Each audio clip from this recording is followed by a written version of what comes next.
Capítulo 1. La familia Otero. Se llamaba Josie Otero. Tenía 11 años. Llevaba gafas, escribía poemas, dibujaba y le preocupaba su imagen. Había empezado a llevar sujetador y a dejarse el pelo largo.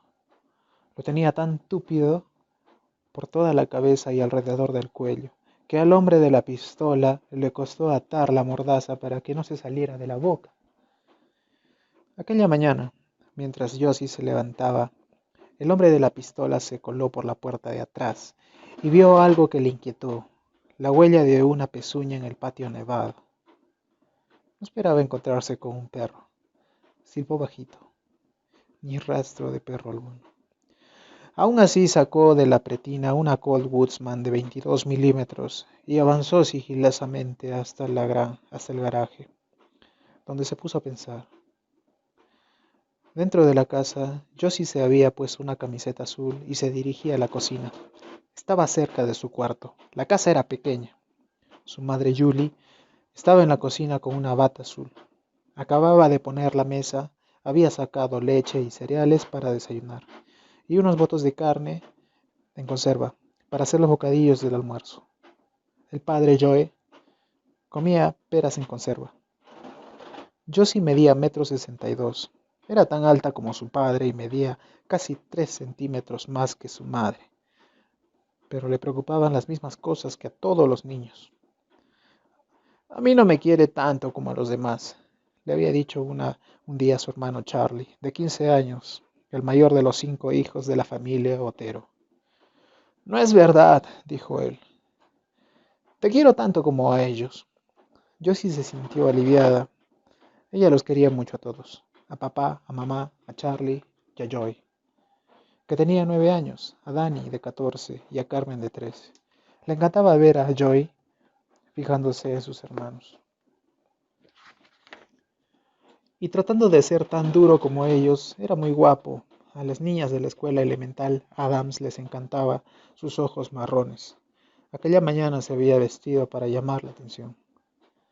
Llevaba una camisa de manga larga sobre una camiseta amarilla y debajo de una camiseta de tirantes blanca, pantalones violáceos con bolsillos blancos y rayas blancas por detrás. Era martes. Jugarían con el perro y ayudarían a mamá con los bocadillos. Luego papá llevaría a Josie y a Joy en coche al colegio, como ya había hecho con Charlie, Danny y Carmen. Mamá había dejado los abrigos en la silla. Afuera el hombre dudaba. En los bolsillos del anorak llevaba una soga, un cordel de cortina veneciana, unas mordazas, cinta adhesiva blanca, un cuchillo y bolsas de plástico. Los Oteros habían vivido en Cadmen, New Jersey, y luego durante 7 años en la casa de Canal de Panamá, antes de trasladarse algunos meses a su Puerto Rico natal, donde se habían alojado con unos familiares. Habían comprado la casa de Wichita hace apenas 2 meses y medio, y todavía no habían acabado la mudanza. Wichita era un gran centro de producción de aviones, y por tanto una gran oportunidad para Joe. Se habían retirado como sargento técnico después de 20 años en la Fuerza Armada estadounidense. Ahora trabajaba con aviones y daba clases de vuelo en Cook Field, a unos pocos kilómetros de Wichita, la capital aérea del mundo. Boeing, Cessna, Beech y Learjet tenían en ella grandes fábricas. La ciudad que había enviado 1,600 bombarderos B-29 Super Force 3 a la guerra, ahora producía aviones de reacción para aerolíneas y estrellas de cine. Julie había conseguido trabajo en Coleman, una empresa de equipamiento de campings, pero la habían despedido a las pocas semanas a raíz de una reducción de personal. Ahora formaban parte de las 260,000 personas que vivían en Wichita. Muchas de ellas se habían criado en granjas.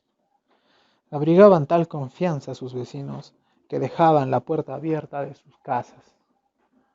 Los fabricantes de aviones habían elegido Wichita hacía décadas, entre otras razones porque allí podían encontrar a jóvenes con experiencia en las labores del campo, personas que desde su infancia sabían arreglar motores y carburadores de tractor, y que cuando se trasladaron a la ciudad no abandonaron su antigua forma de vivir. De noche dejaban los coches con las llaves puestas y llevaban comida a sus vecinos cuando se ponían enfermos. A los Otero les gustaba aquello, pero en cuestiones de seguridad eran más neoyorquinos. Yo sí había comprado un perro, Lucky, que detestaban a los extraños. Se había criado en las calles y a sus 38 años seguía estando ágil y fuerte. Había sido campeón de boxeo en la zona hispana de Harlem. Su mujer Julie tenía 34, practicaba judo y se lo enseñaba a los niños. Yo era espabilado y tenía sentido del humor. Trabajaba con anglosajones, los hacía reír burlándose con su acento puertorriqueño. Era divertido ir de compras con él. En cierta ocasión había paseado a los críos por toda la tienda en un trineo, mientras ellos no paraban de reír. Cuando firmó el seguro de la casa, que tenía 6 habitaciones y un sótano a medio terminar, bromeó con la gente. Espero seguir vivo cuando me hayan levantado el embargo. Habían pasado 2 meses y los Oteros seguían deshaciendo paquetes. Una noche, Joe y su hijo Charlie habían visto a sangre fría la historia de 2 fracasados que en 1959 asesinaron a 4 miembros de la familia Clutter en Holcomb, Kansas. Charlie preguntó cómo era posible que hubiera gente capaz de hacer cosas así. Alégrate que nunca te haya pasado a ti, dijo Joe. Dennis Ryder había visto un día a Julie Otero con las niñas mientras él acompañaba a su mujer al trabajo en el departamento de veteranos. A ella no le gustaba conducir cuando nevaba. En Edgemoor Drive había visto a 2 mujeres de tez oscura en una furgoneta que salía a marcha atrás y se dirigía a la avenida Murdoch. Después las espiaría durante semanas, tomando toda clase de notas. Había seguido a Julie Otero en varias ocasiones mientras llevaba a Josie y a Joe en coche a la escuela. Sabía que salían hacia las 8:45 y que ella tardaba 7 minutos en volver a la casa. Sabía que el marido iba a trabajar a las 8. No quería encontrarse con él, así que planeó llegar a las 8:20. El crío entraría en casa, pero eso era lo de menos. Lo mataría. Pero no le interesaba a él, sino la chica. Lo que no sabía era que los Otero tenían que arreglárselas con un solo coche. Pocos días antes Joe había tenido un accidente con el otro y se había roto algunas costillas. Para acompañar a Carmen, a Danny y a Charlie a la escuela antes de las 8. Joe había cogido la furgoneta que solía conducir Julie. Charlie había querido cerrar la puerta del garaje, pero su padre le había dicho que no se preocupara, porque iba a volver. No podía trabajar a raíz del accidente. Hacía 6 grados bajo cero. En el suelo la nieve se había compactado. Ryder tenía 28 años, pelo oscuro, unos ojos verdes y que últimamente habían pasado mucho tiempo clavados en la oscuridad. Le gustaba la pornografía, fantasear. Había puesto nombre a su pene. Chispas. Se imaginaba ser un agente secreto, un asesino, una sombra. Aquel día se había despertado antes del amanecer. Lo había metido todo en el bolsillo del abrigo.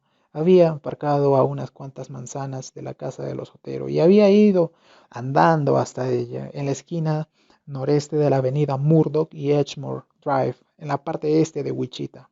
Había llegado mientras la tenue luz del alba empezaba a oscurecer en el cometa Kotek, que durante semanas había pendido en el horizonte al sur como un fantasma.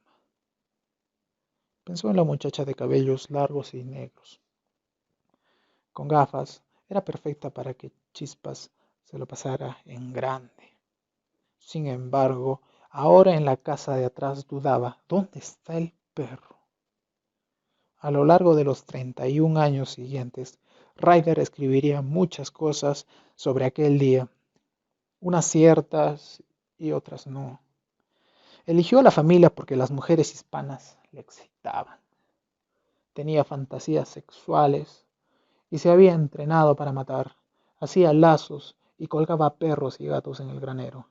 De adolescente y en las fuerzas aéreas espiaba tras los stores para ver a mujeres desnudándose.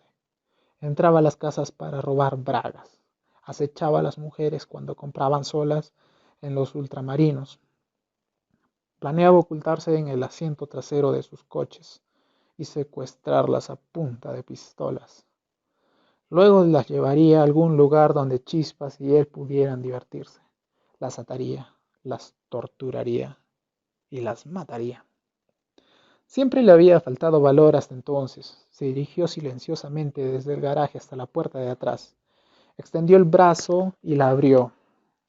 Cerró.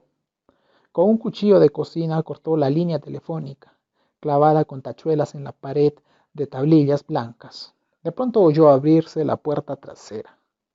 Sacó la pistola y clavó la mirada en el niño. Por fin vio al perro. Al lado del niño, el perro empezó a ladrar. Ryder empezó a sudar y a toda prisa metió al niño a empujones en la cocina. Entonces se encontró con otra sorpresa. El padre estaba en casa. El perro no paraba de ladrar. Ryder medía 15 centímetros más, pero temblaba de miedo. Le apuntó con la pistola. Dijo que aquello era un atraco. La chiquilla empezó a llorar. Ryder les aseguró que no tenían nada que temer.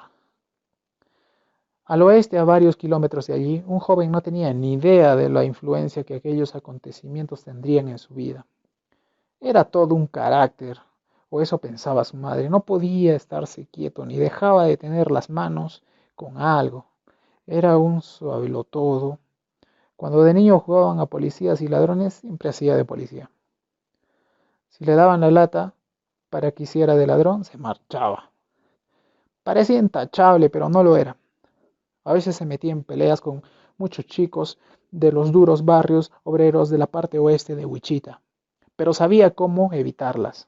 En el instituto ganaba todos los debates, pero a su madre no le contentaban sus desahogos. En 1971, un año después de graduarse, interpretó a Snoopy en un montaje de You Are a Good Man, Charlie Brown, pero los viernes bebía demasiado.